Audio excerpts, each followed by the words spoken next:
Hey guys, how's it going? So this tutorial is going to be basically focused on writing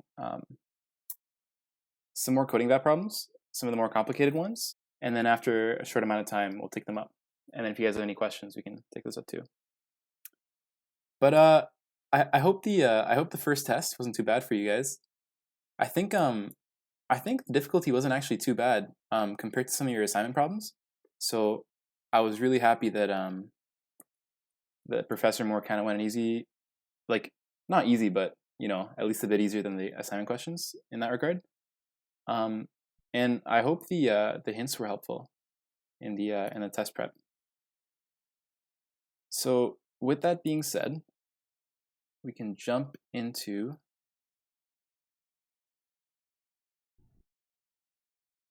some of these problems. So take a look here.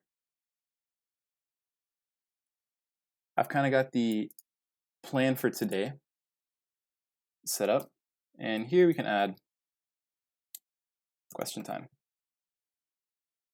So basically, we're going to do some coding vat problems, 3 of them. We're going to do 2 of the problems from the practice test, and then the rest of the time, if there's any time left, you guys can ask any questions about anything, really. So let's get started. So if you guys want to, just go to codingbat.com/Python. I'll post that right here if you want, and we can get started. The first question we're going to do is make chocolate. So if we go and take a look at make chocolate, it's under logic 2, and it's right here. So I'll give you guys a second to get to this page if you want to code along and to read the problem statement.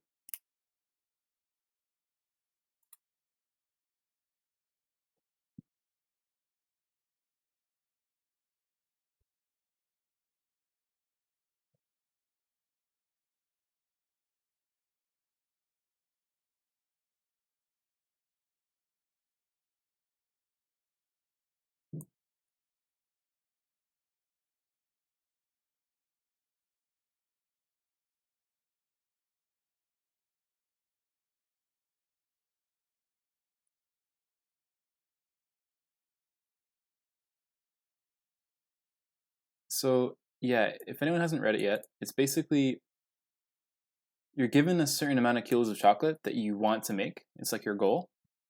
And you can make up that target amount using a combination of small bars and big bars. Small bars represent 1 kilo each, and big bars represent 5. So the trick here is to find out whether or not you can actually achieve the target amount. And then you also have to return the number of small bars that you would use to attain the target amount of chocolate. So I'll give you guys a couple minutes to try and code up a solution, and we'll take it up right after that.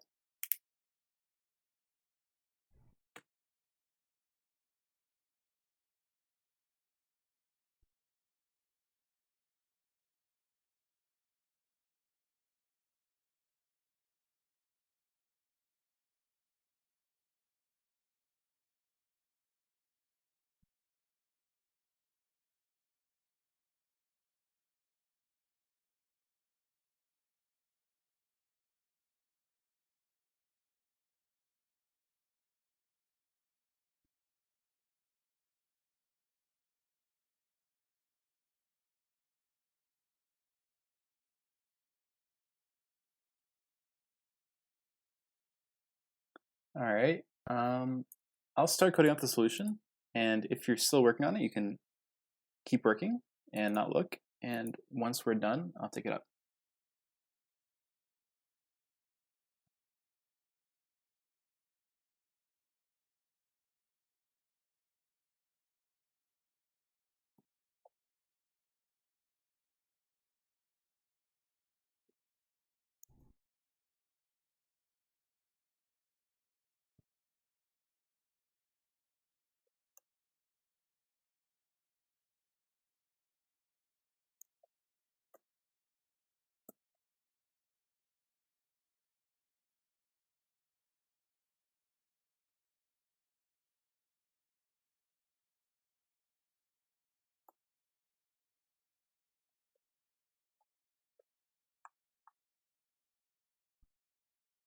All right, made it a bit bigger.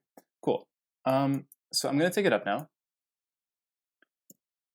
Basically, what's going on here is I think the most logical first step, what anyone would do, is you'd try and make it as much out of big bars as possible, right? So if you had like 73, or let's not do such a big number. If you had 17 as your goal amount of kilos, and you had, you know, as many big bars as you wanted, then you'd want to use 3 big bars, because 3 times 5 would be 15, right? And so the logic is that you would use as many big bars as you can. So what we're checking here is if the goal is greater or equal to how many kilos you can make from big bars, which is basically big times 5, right? Because each one represents 5 kilos. Then we're going to set a new variable. We're going to call it remainder to the difference between that. So goal minus how many kilos we can make just from big bars. And if it's not, which means it's less than the amount we can make by big bars, then our remainder is going to be goal mod 5, which is basically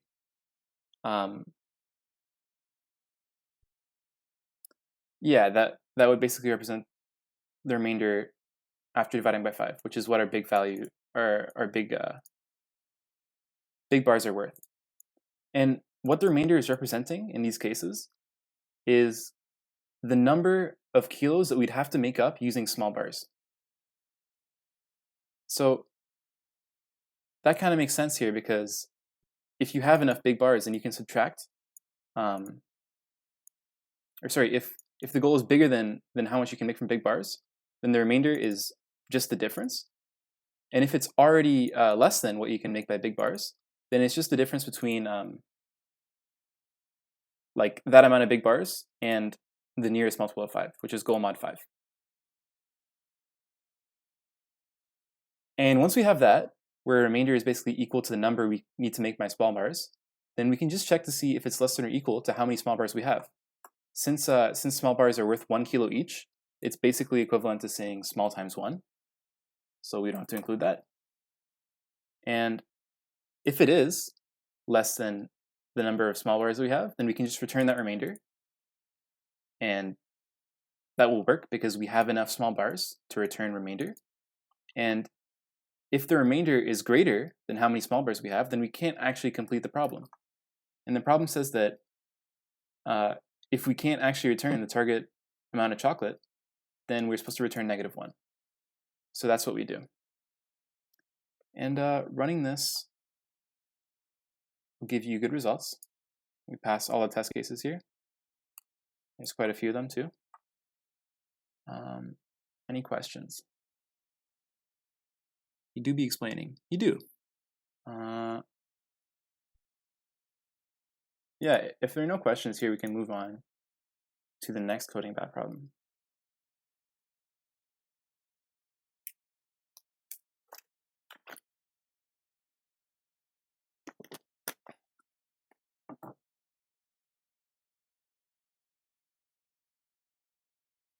Do you guys follow kind of what happened with our logic here?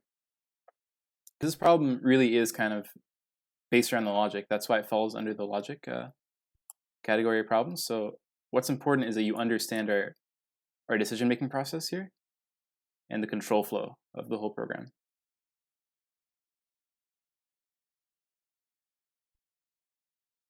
All right, it seems like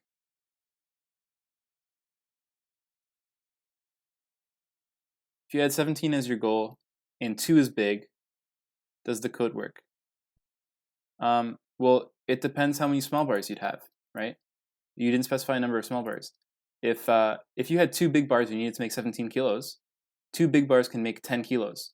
So you need at least 7 small bars to fill the other 7 kilos. If you had less than 7 small bars, you wouldn't be able to meet the target, right? In this case, goal would be 17. Big times 5 would be 2 times 5, which is 10. 17 is greater or equal to 10. So our remainder is set to 17 minus 10, which is 7. So now we need 7 small bars.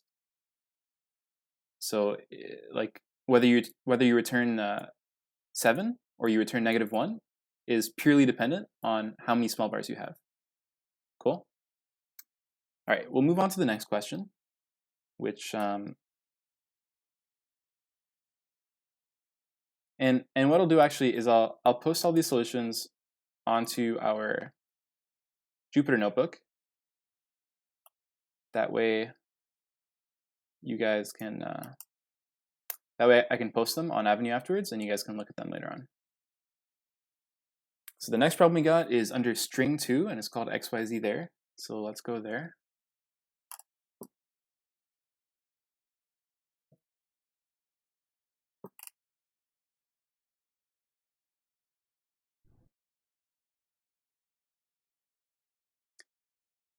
All right, return true if the given string contains an appearance of XYZ where the XYZ is not directly preceded by a period.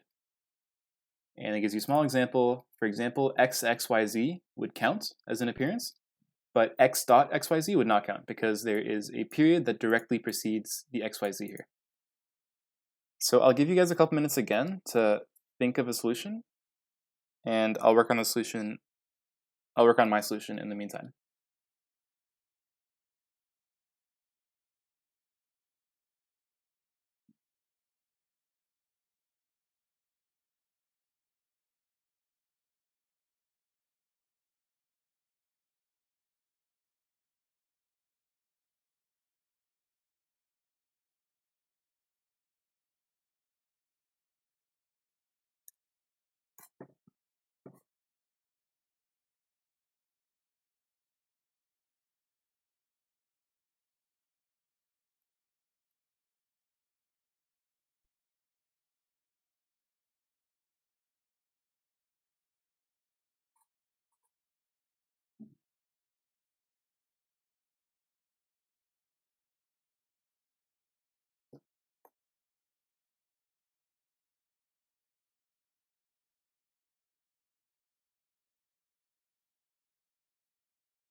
All right, I'm going to start writing up my solution.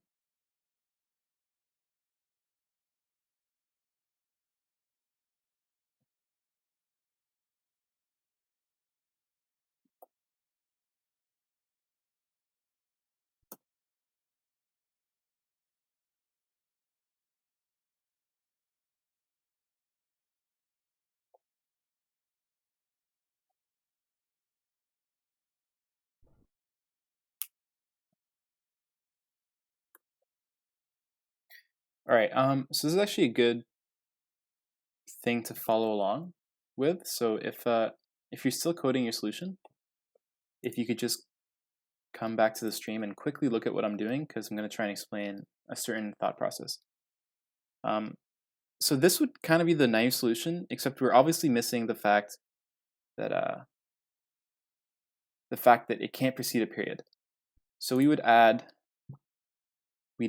if s at -1, or sorry, no, s at I minus 1 is not equal to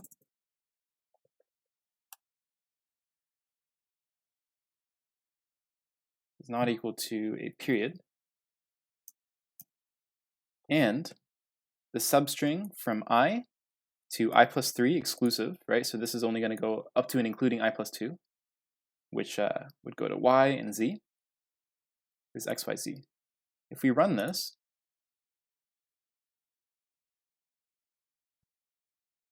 we get an error. Okay. String and ints, you can't use subtraction. Where did I do that?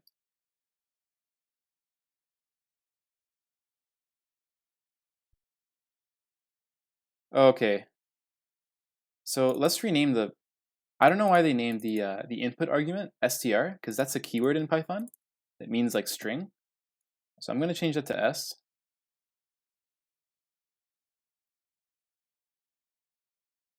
And we still get the same thing. All right. Oops. There we go. Thanks, guys.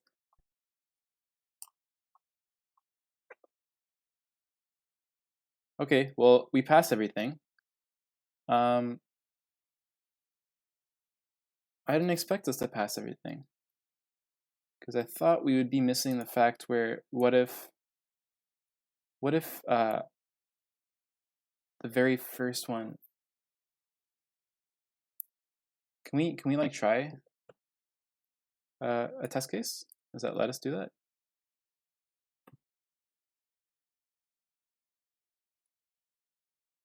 Can't do that.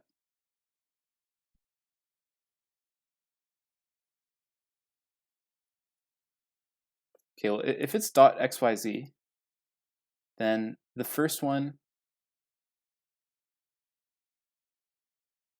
I guess that would work. So my thinking was that we would need to say I equals 0, or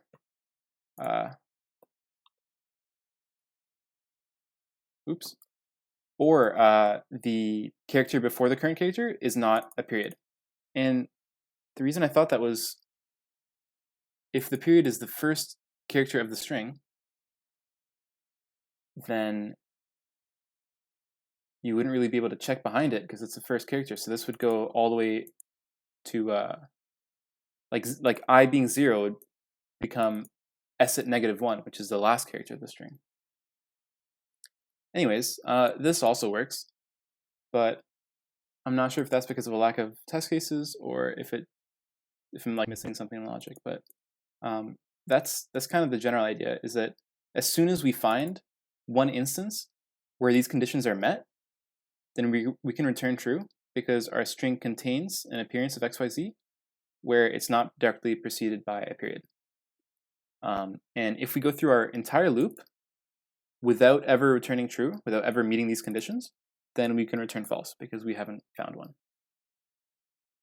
So that's logic there. Post that here as well.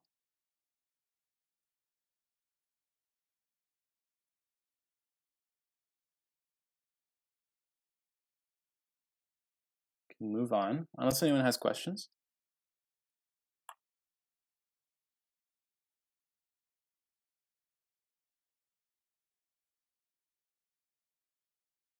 Run test case with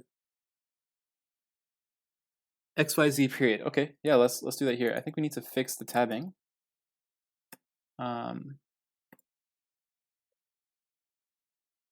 we can do that in Jupyter. So we'll say xyz underscore there, xyz dot. That returns true.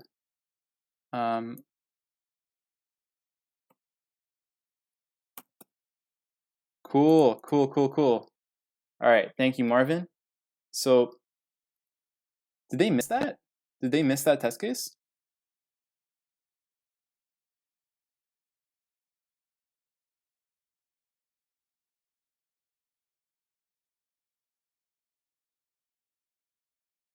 Yeah, so when we removed the condition where I is either equal to 0 or the preceding character is a period, then this string, which should return true, is returning false, because there exists an xyz where it's not directly preceded by a period.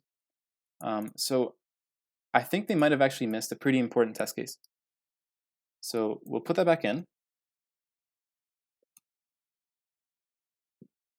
And I hope you guys can see like why it's important to have this in there. Because if it's not, then when we check if s at I-1 is not equal to a period, and if I is 0, basically on the very first check that we do in this loop, we're actually going to be looking at the last character of the string instead of the preceding character, because there is no preceding character. So we run that now, and we get true. Thanks for pointing that out, Marvin. That's a really good catch. So we'll move on. Yeah, I need to fix this tabbing. I'll do that later. We can move on to the next problem, which is list 2. And the problem is sum 13. So if we go to CodingBat, and we go to list 2, which is, where is it? It's right here. Sum 13. The problem statement is return the sum of the numbers in an array, which is basically a list for us, returning 0 for an empty array. Except the number 13 is very unlucky, so it does not count, and numbers that come immediately after a 13 also do not count. What that means is that any number that comes directly after a 13 won't count, but numbers after that will. So the only number that doesn't count is the 13 and the one that's right after it. I'll give you guys a couple minutes to code this one up, and I'll also start writing it up.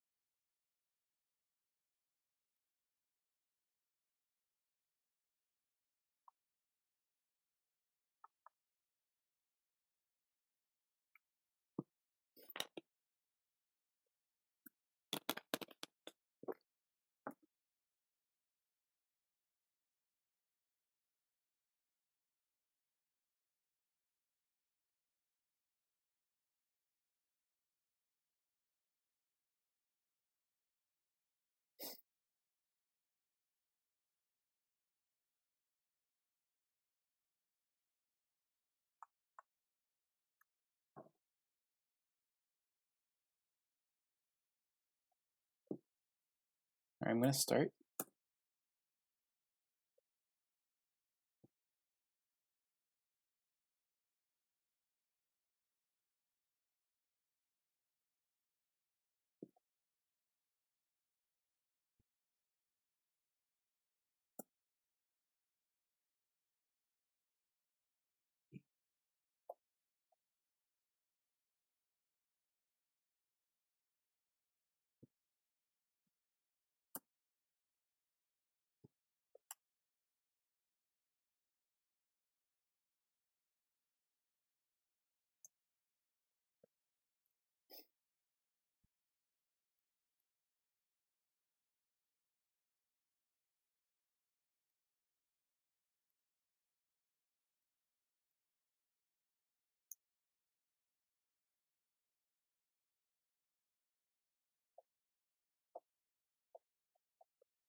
All right, so the idea behind this one is pretty simple.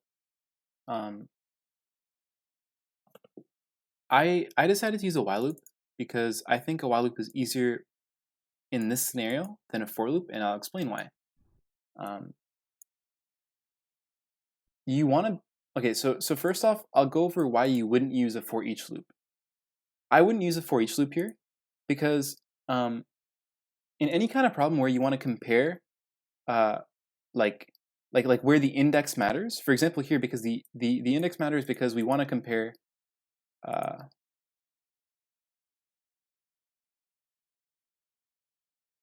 okay, actually, a for each loop would be okay here, but it wouldn't work because of a different reason.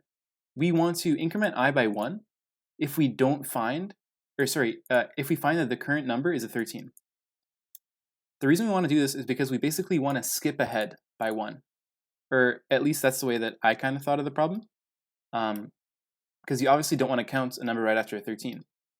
So what I basically do is, if the number is equal to 13, I don't add it to our sum, and I just skip I by 1. Like I increase it by 1. And then if the number is not a 13, then I just add that number to our sum. And what ends up happening is, since we're always incrementing our looping variable I after each iteration of the while loop, if we increment I by 1, if it is a 13, then it'll actually increment I twice. It'll increment it once inside here on this line, and then it will also increment it outside of the if statement, because this line is always going to happen after each iteration of the while loop. But this one's only going to happen if the number is a 13. So if it's a 13, I will actually go up twice in that iteration. So yeah, that ends up working. Yeah, no. It's supposed to count the numbers after 13. It's just supposed to not count the number that's right after a 13. Like the number that directly follows a 13. You shouldn't count that. Which is why we have this I plus equals 1, right? Since we're using I as our looping variable and our indexing variable, if we index nums using I, but then we skip I ahead by 2, then we're basically skipping the indexing of one of the numbers. Yep. So I'll paste that too.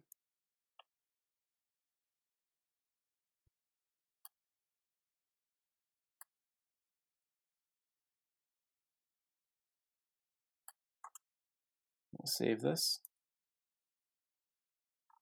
Cool, we're doing pretty good for time. The next thing we want to do is go to the practice test, which is actually under week 3, I'm pretty sure, not week 4. And the first question we're going to do from there is number 7, which is the full version of the Roman numerals problem. So if we go over here, I've already opened up the test. And what basically happened is on number 6, you had this problem called Romanish numerals, and it was basically an easier version of doing Roman numerals. It was a version where instead of having to write 4 as IV, you could just write it as I. So instead of not being able to use the same character 3 times in a row, you were able to use it 4 times in a row, which usually isn't allowed. Usually instead of I, you'd use IV. So number 7 is just the full version of Roman numerals. So you don't have that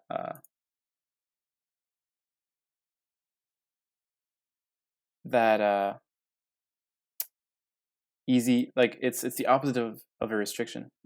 We don't have that possibility, I guess. We're more restricted.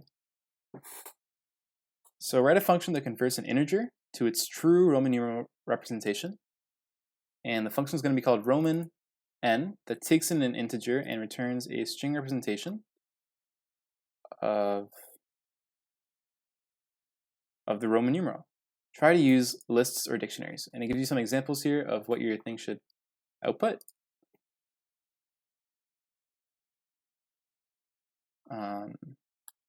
Yeah, so 100 is C, 500 is D, 999 should be this string, and so on. So the first thing we're going to want to do is come up with a map. That's why they suggested a dictionary. So I'll go for it right here. We can just make a new cell.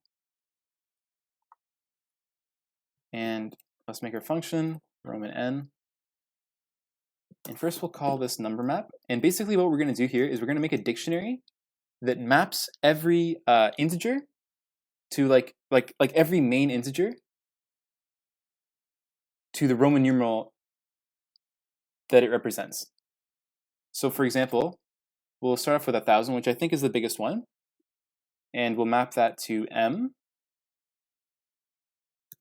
And 900 is mapped to CM.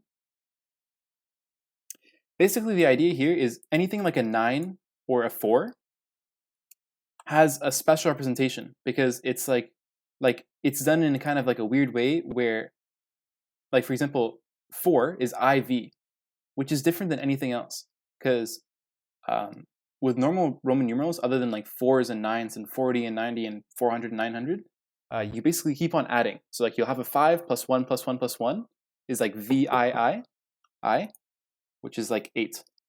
So VIII is equal to 8.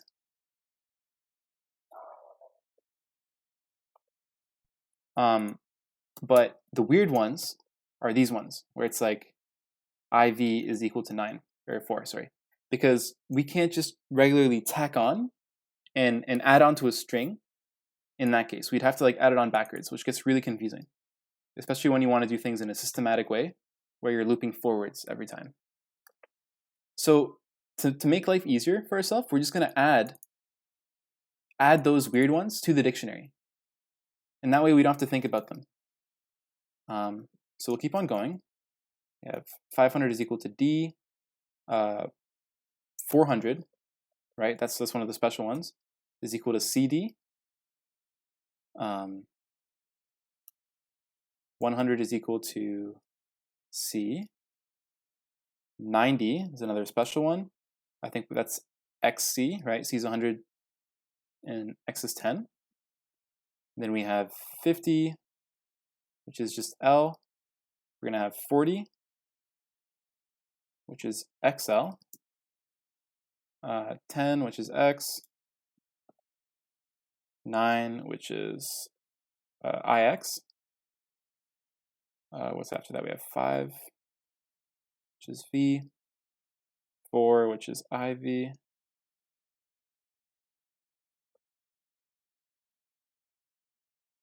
And 1, finally, which is just I. So I think that covers everything. 1,900, 500, 400, 100. 90, 50, 40, 10, 9, 5, 4, 1. That seems pretty good. So now that we have this number map, we can iterate through it. And let's say we get like a number like 2020, for example. We can just start taking the biggest thing that will fit in our number and tacking on those symbols. So with like 2020, we would just be able to go throw in an M, right? Because that's 1,000, and 1,000 is the biggest thing that fits in 2020. And then we'll have 1,020 left over in our Roman numeral.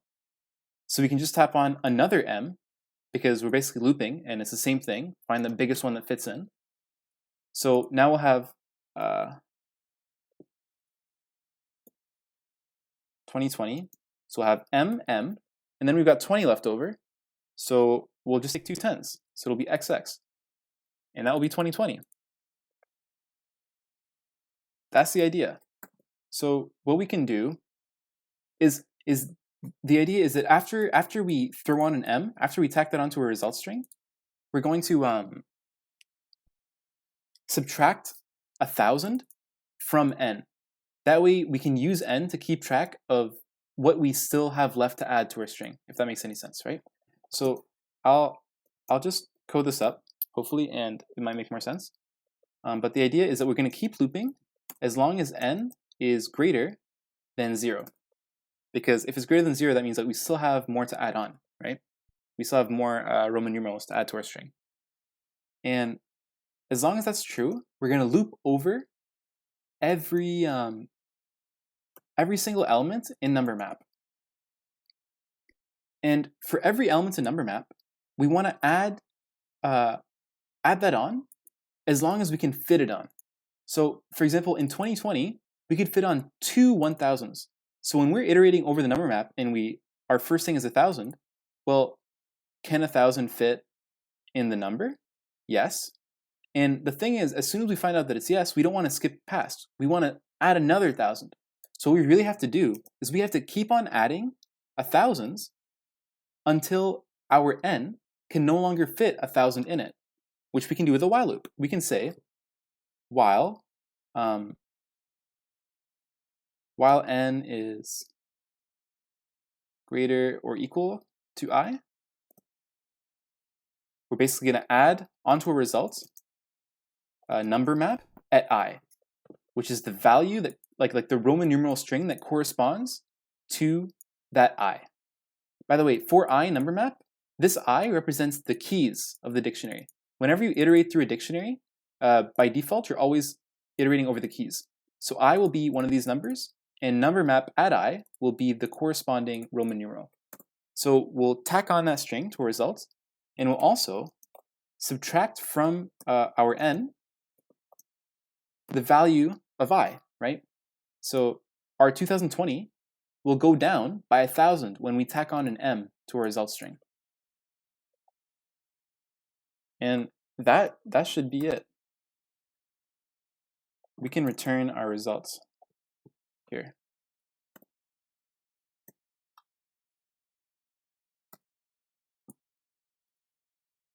So let's take a look at some of the examples. They code up like 1, 5, 9, 39, 50, 100.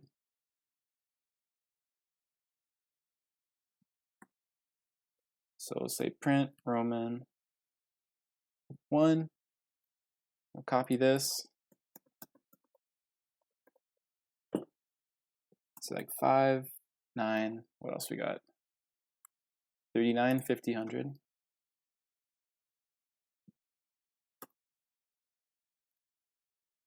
500, 999.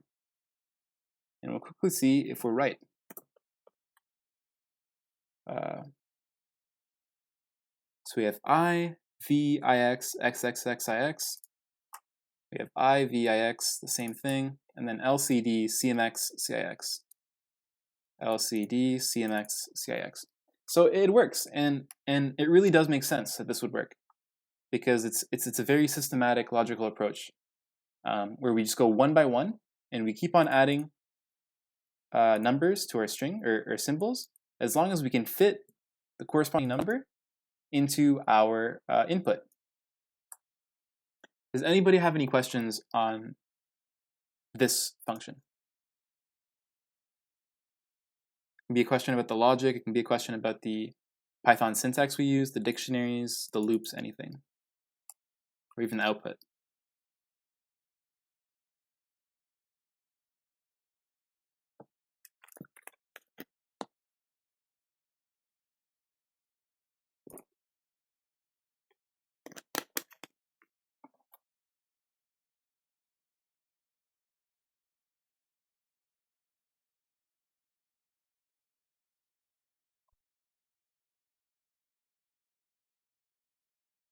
Okay, I don't see any questions. So I think you guys get it pretty clearly. It's not too hard of a function to code. So we can move on to the next function. And if you guys have any questions, we can jump back later on. So what's our next problem? Our next problem is question 10, which is greatest common divisor. So we'll go down here to question 10. Write a function GCD that returns the greatest common divisor of the numbers n and m, which are the inputs. The greatest common divisors of two numbers is the largest number that evenly divides both numbers. Some of you guys might know this as the greatest common factor. It's the same thing. You may assume that n and m are positive integers greater than 0. That's pretty good. So what's pretty funny is that this is a very famous problem, and there's lots of algorithms online that you can use to solve the greatest common divisor. And probably the most famous and the most common, the one that's kind of taught to every computer science student, is Euclid's algorithm, which is a very simple and cool algorithm. And it's defined very simply as the following. GCD, the greatest common factor of any number and 0 is obviously just that number. And the GCD of A and B is equal to the GCD of B and A mod B. This has a pretty cool application, and if you guys want to learn more about it, you can easily Google it and like even watch this video if you want. There's plenty of resources online, and there's also way more than just one way to find the GCD. There's plenty, so you guys can take a look at that too. But the one we're going to use for this problem is Euclid's. So if we go over to our tutorial spreadsheet, GCD and M, we can say, what was it?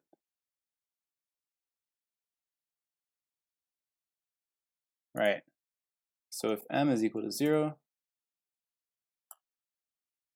let's return N. And if it's not, we can return the greatest common divisor, which is recursive, by the way. If you haven't noticed, we're calling GCD from within GCD's definition of N and N mod M. This makes sense too, because any you also might be thinking like, what if n is 0 instead of m? Well, n is actually going to boil down to 0 as well, using this this recursion. So we can run an example. We can say GCD. I don't know. Do they give us examples in the practice test? They don't. There's no test cases. So we have to write our own. We can say GCD of like 64 and 30, or like 8.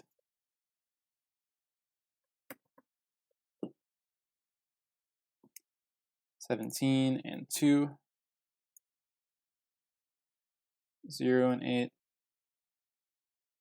10 and 5.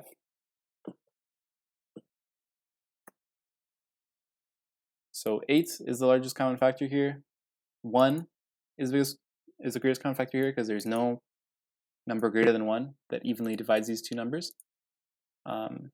8, by definition, right? If you have the greatest common factor of 0 and something, then it's that something. Even though we don't actually have to consider this case because the problem statement said you can assume that all numbers are greater than 0. All inputs are greater than 0 anyways. And 10 and 5 is obviously 5. That pretty much covers it. For this function, it's very simple. At least in terms of writing it up, right? I don't know how sophisticated this recursion is, but I'm sure whoever came up with it, which seems like it's Euclid, was a pretty smart guy.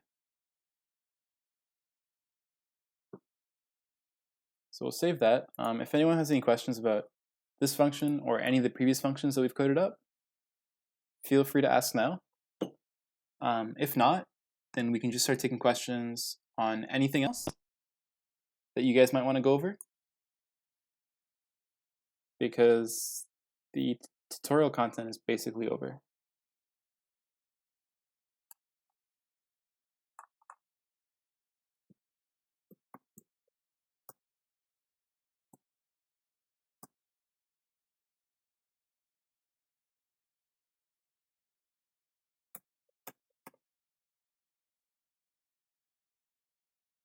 Does Jupyter have a built-in debugger? If so, do you know where it's located? I've actually never used a debugger for Jupyter itself, so I have no clue. The person who has the most Jupyter Hub experience out of all the TAs, of course, besides the professor, is Swally. So if you ever have a Jupyter Hub question, or Jupyter for that matter, you can feel free to email him. But no, I've never used a debugger for Jupyter. Python debugger. I haven't actually used the Python debugger either. Sorry. There are linters and stuff like that you can go from that you can look at on like VS Code. There's plenty of like Python linter extensions that you can try out. But as for actual debuggers, no. Python is not too hard of a language to debug yourself though, like with simple print statements and so on. If we add our own test cases to assignments test, will it mess up the autograder? Well, no, it shouldn't. As long as you're not like deleting anything, right? Like if you add your own print statements and stuff like that, that's totally fine. If you add extra cells and put them in there, that's totally fine. The key thing is just to not delete any cells or any content. There's a whole post that Professor Moore made on Piazza towards the beginning of the semester, or of the term, whatever. And he basically explained in a big list how to prevent messing up any autograder stuff. And it was a big list of things that you should not do. So if you want to find that, you could totally go over to Piazza and search like, if you search metadata on Piazza, you'll totally find it. Can you go over question 5 in assignment 2, part 2, please? Okay, that's the lightning bottle one. Oh wait, no, sorry.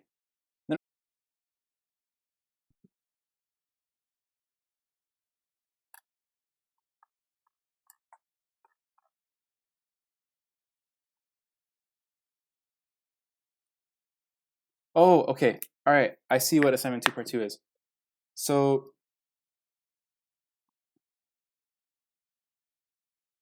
I'll quickly open up my own solution for that. And I'll let you know when I have it. So here's the thing, right? Oh, did you mean A3? Okay. I can't. I technically still can't go over A3 problems because it's still due tonight. But I can try and give you some pointers. A3 question 5 is lightning bottle, right? So I think the general approach, what you want to do is you want to determine whether or not you can afford, if you can afford to buy more bottles in the current recursive call, right? Every time you make a recursive call, that recursive call will either end up in one of two scenarios. Either you can buy more bottles with the current amount of money that you have, which is basically if money is less than the bottle price, right? Less than or equal to. Right. Either you can or you can't buy more bottles. So if you can't buy more bottles, then that recursive call can just return the current amount of bottles because you're not adding anything more to that. However, if you can afford more bottles, then you want to basically make a bunch of calculations so that your next recursive call will reflect the changes that have been made. So let me try and clarify that. When you call the function recursively, there's 4 arguments, right? There's money, bottle carryover, bottle price exchange rate. Here, I'll quickly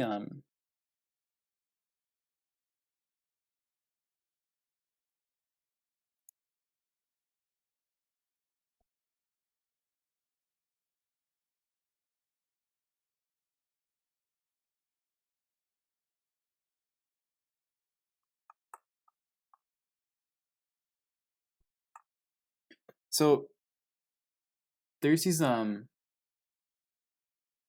4 parameters, and if you make a recursive call and you can afford to buy more bottles, as in money is greater than or equal to,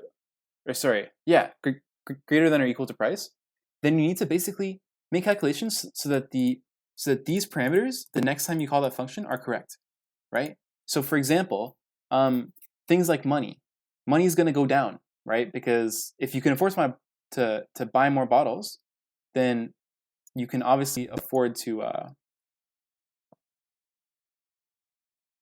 if you can afford to buy more bottles, then your money's going to go down by how much money you spent on those bottles, right? Things like your bottles owned are going to go up. Things like your carryover bottles, which is how many bottles you have in order to return to the store, all of those things are going to go up, right? Things like how much money you have left over is going to be important, and how much money you get from refunding the bottles that you have available to refund, right? So all those calculations are required so you can so that you can make the correct recursive call, right? Because if you call lightning bottle again recursively with the incorrect values for money, bottles owned, price, it's really just money's and bottle owned, price and exchange rate won't change, then you'll be set. And also a quick hint, as for returning, a lot of people have been trying to do things like return bottles owned plus, and then the recursive call. This is fine, but it's a lot harder to understand. The recursive process that goes into making a recursive function that's additive is a lot harder than just doing this. You can very simply make a recursive function that just returns the amount of bottles, and that way, if you can't afford to buy more bottles on any given recursive call, then you can just return bottles owned, and that will be the right answer for that recursive call. So yeah, sorry I can't go too much into detail on that question yet, but yeah, if what I said was too fast, you can also go back to the tutorial video afterwards and take another look. More questions. I have a question about assignment 3, bonus powerless. Is it possible to do without using iter_tools combination? Of course, of course. You should never assume that you need to use a module that that we don't explicitly mention. If a question needs a certain module imported, then we'll tell you that that module needs it. In reality, the power list function is very simple if you do it recursively. Yeah, you just have to find out how to do it recursively. I guess that's the whole problem. I'm still having trouble with recursive problems. What can I do to better understand? Where else can I go for help? That's a tricky question. I'd say go back to the first instance where recursion was introduced in the assignments and like find the simplest recursive problem, which should be the first one that you encountered, and try and make sure that you really understand that one. And if you don't understand that one, you can feel free to make a post on Piazza, and I can try and help you out with that one. But once you understand that one, just keep going up step by step to the harder recursive problems, and try and figure out where you kind of lose your understanding. And hopefully that'll help you find exactly what you don't understand, and you can improve on that. Because yeah, having like a very broad misunderstanding is kind of tricky to tackle. There's also lots of great resources online. If you just search like intro to recursion practice or something like that, or like beginner recursion practice problems, you'll find lots of very helpful resources.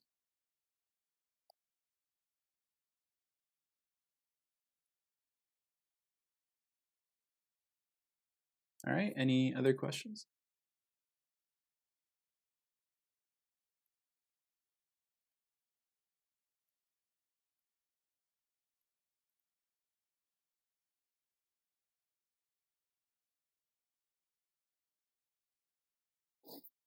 Yeah, no problem.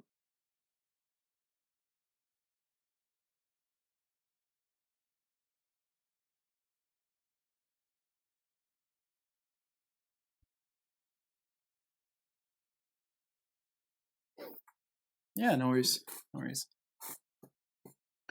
There's no other questions. We can end this tutorial. Yeah, I'll just wait a couple more minutes. See if anyone has more questions, but if not, I'll see you guys all on Wednesday.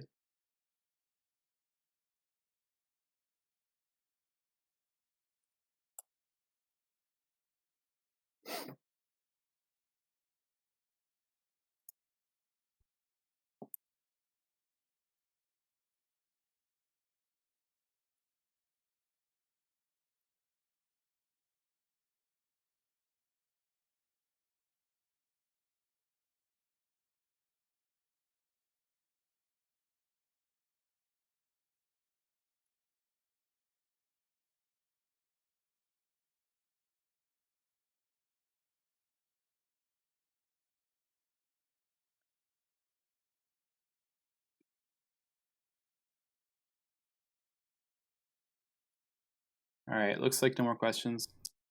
So good night, guys. I'll see you on Wednesday. Take care.